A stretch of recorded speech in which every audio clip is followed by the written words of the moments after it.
All right, it's time for another string change. What guitar is it going to be today? It will be the Zach Wild Epiphone. Zach Wild Epiphone, yeah, man. Oh, yes. Is that Les Paul Custom? Yeah, beautiful guitar. I don't know if you know the story on this. You might have if you follow this channel. This guitar was originally mine to begin with.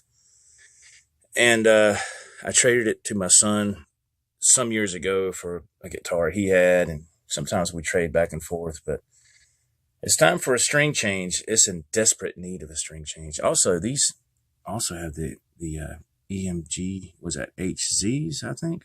Is that what that says? Yeah. Great guitar, but boy, does it need a string change. And so let's get started here. Of course, the strings I'm using today are the Diodario gauge 9 to 42. Going to have a little bit of finger ease as well to put on there on the fretboard and everything. Make it nice, clean, and smooth. A polished cloth and some needle nose pliers. So let's get busy.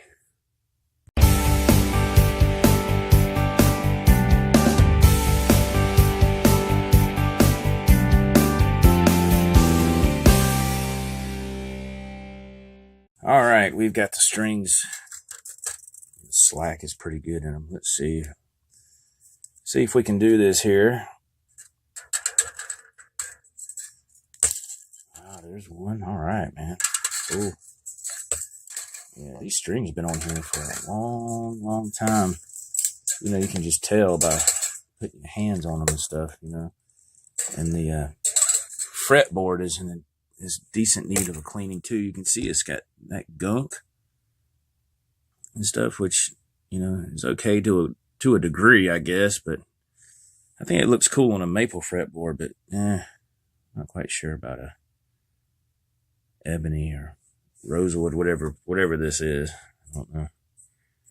All right, let's see. All right, we got that. Let's see if we can get these out of here. That's nice. That's nice. So, yeah, I don't know what strings he had on here. Been a long time. Now, cord's getting... Let's see how he's got this wound. Oh, okay, he's got them where they come right off. Wow, I hear you, son. That came right off. Okay, good deal.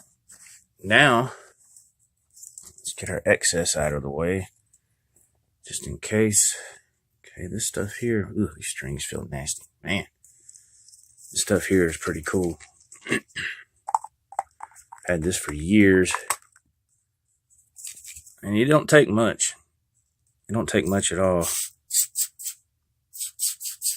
See, I'm just lightly going on it. It's about out, ain't it?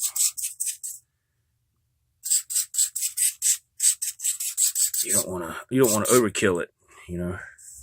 Must be a leak in the top of the sprayer there. It's just coming out on my finger too. All right, just take your cloth here and lightly buff it. You don't want to press too hard. You want to use a little bit of force, yeah, but not, you know, you don't want to be crazy with it, right? You don't do that.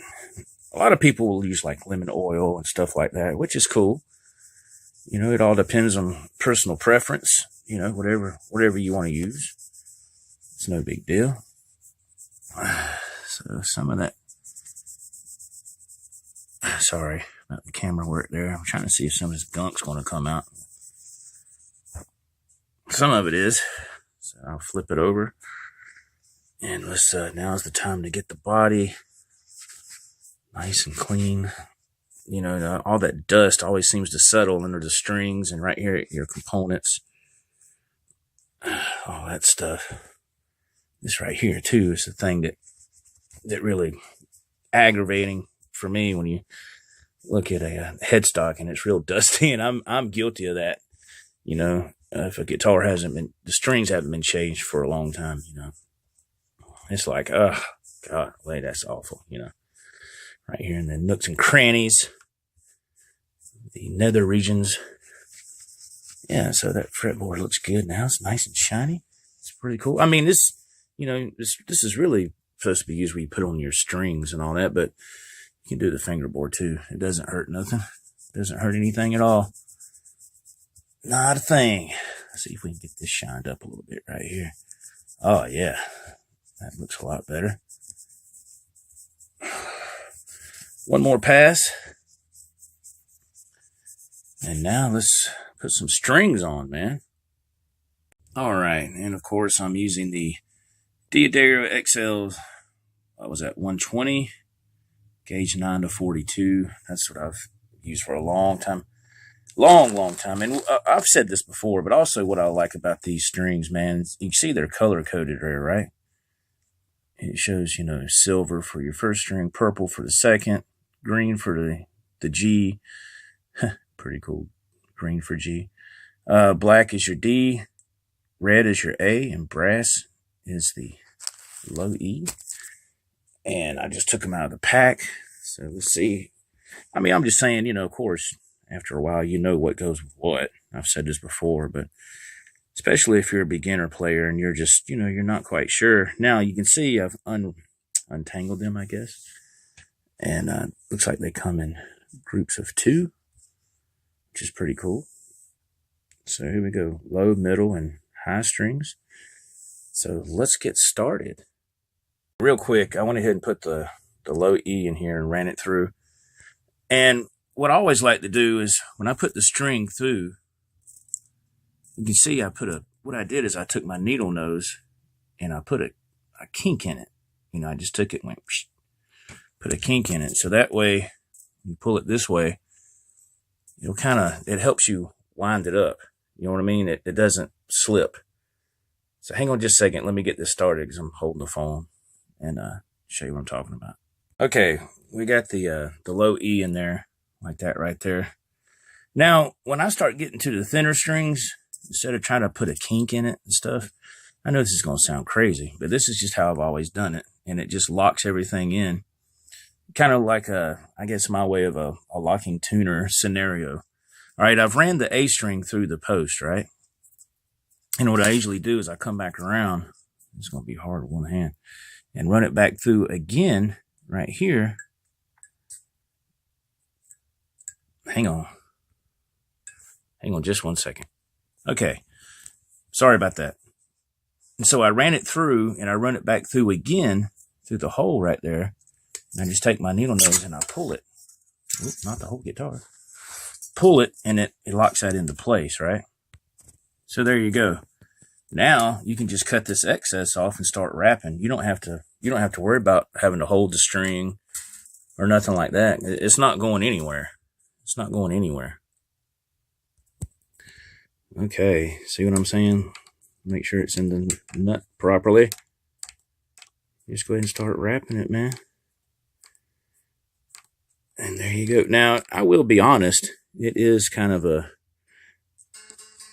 aggravating when you take them off, But it's just, you don't have to deal with a lot of crazy. Oops. I know I didn't do something right here. Let me loosen this. This is what I'm saying, man. Gotta be careful. Gotta get it on the saddle. There we go. Now we're good to go. Yeah, I knew something didn't sound right there. I said, ooh. All right, that's about good. And we'll continue on. Okay, now we're going for what is this, G? Yeah. Run it through. Come up here. And just try to run it back through. I'm trying to do this with one hand so you can see.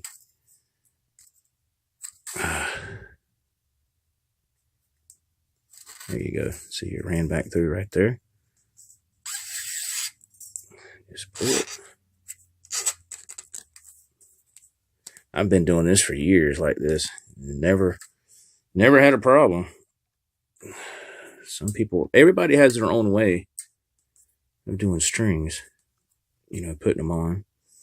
I just like doing it like this. It's faster, it's easier. Now, like I said, I'm honest. When it comes to taking them off, it can be aggravating sometimes, but it sure makes it quick when you put them on.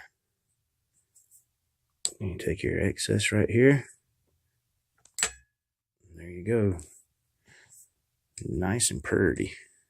All right, let's keep going. All right, she's all restrung now. Cleaned up. Looking nice. Everything's nice and clean, shiny. Yeah, there we go, man. So let's tune her up and play it and get the string stretched out and see what we got. So stick around. Don't go anywhere. I'll be right back.